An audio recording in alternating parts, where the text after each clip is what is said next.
ബംഗളൂരുവിൽ RCBയുടെ വിജയാഘോഷത്തിനിടെ 11 മരണം. ആരാധകർ സ്റ്റേഡിയത്തിലേക്ക് തള്ളിക്കയറാൻ ശ്രമിച്ചതോടെ ഉണ്ടായ തിക്കിലും തിരക്കിലുമാണ് അപകടം. നേരത്തെ പോലീസ് അനുമതി നിഷേധിച്ച വിക്ടറി പരേഡിന് അവസാനവട്ടമാണ് അനുമതി നൽകിയത്. വിവാദമായതോടെ പരിപാടി വെട്ടിച്ചുരുക്കി. സംഭവത്തിൽ കർണാടക സർക്കാർ മജിസ്ട്രേറ്റ് തല അന്വേഷണം പ്രഖ്യാപിച്ചു. ആവേശത്തിന്റെ അലകൾ തീർക്കുന്ന ചിന്നസ്വാമി സ്റ്റേഡിയത്തിൽ കണ്ണീർ മഴ. 18 വർഷത്തെ കാത്തിരിപ്പിനൊടുവിൽ കിരീടനേട്ടം സമ്മാനിച്ച താരങ്ങളെ കാണാനെത്തിയവർക്ക് മരണമണിയായി ആഘോഷം. 3ഉം 4ഉം ഗേറ്റിനടുത്ത് തടിച്ചുകൂടിയ ആരാധകർ സ്റ്റേഡിയത്തിലേക്ക് തള്ളിക്കയറാൻ ശ്രമിച്ചു. മഴയെത്തിയതോടെ തിക്കും തിരക്കും കൂടി. ദേഹാസ്വാസ്ഥ്യം അനുഭവപ്പെട്ടവരെ ആശുപത്രിയിലേക്ക് കൊണ്ടുപോകാൻ ആംബുലൻസുകളും ഏറെ പണിപ്പെട്ടു. തിരക്ക് നിയന്ത്രിക്കാനാവില്ലെന്നും വിക്ടറി പരേഡിന് അനുമതി നൽകില്ലെന്നും പോലീസ് നേരത്തെ അറിയിച്ചെങ്കിലും അവസാന നിമിഷം അനുമതി നൽകുകയായിരുന്നു. ചിന്നസ്വാമിയിലെ പരിപാടി നിശ്ചയിച്ചതുപോലെ തന്നെ നടത്തിയതിലും വിമർശനമുയരുന്നുണ്ട്.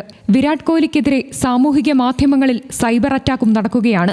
സംഭവത്തിൽ കർണാടക സർക്കാർ മജിസ്ട്രേറ്റ് തല അന്വേഷണം പ്രഖ്യാപിച്ചു. ദുരന്തം ഹൃദയഭേദകമെന്ന് പ്രധാനമന്ത്രി നരേന്ദ്രമോദി പ്രതികരിച്ചു. വിധാൻ സൗധയിലും സ്റ്റേഡിയത്തിലുമായി 2 ലക്ഷം ആരാധകരെങ്കിലും എത്തിയെന്നാണ് കണക്ക്. ഇതാണ് ദുരന്തത്തിന് വഴിവെച്ചത്. എന്നാൽ പോലീസിന്റെ അനാസ്ഥയാണ് ദുരന്തത്തിന് കാരണമെന്ന ആരോപണം ഉപമുഖ്യമന്ത്രി DK ശിവകുമാർ തള്ളി. സർക്കാർ യാതൊരു മുന്നൊരുക്കവും ഇല്ലാതെയാണ് പരിപാടി സംഘടിപ്പിച്ചതെന്ന് BJP ആരോപിച്ചു. IPLന് പരിപാടിയുമായി ബന്ധമില്ലെന്നും ദുരന്തം അറിഞ്ഞയുടൻ പരിപാടി നിർത്താൻ ആവശ്യപ്പെട്ടെന്നും ചെയർമാൻ അരുൺ ധുമാൽ അറിയിച്ചു. ദുരന്തത്തിൽ രാഷ്ട്രീയം കലർത്തരുതെന്നാണ് BCCI വൈസ് പ്രസിഡന്റ് രാജീവ് ശുക്ലയുടെ പ്രതികരണം.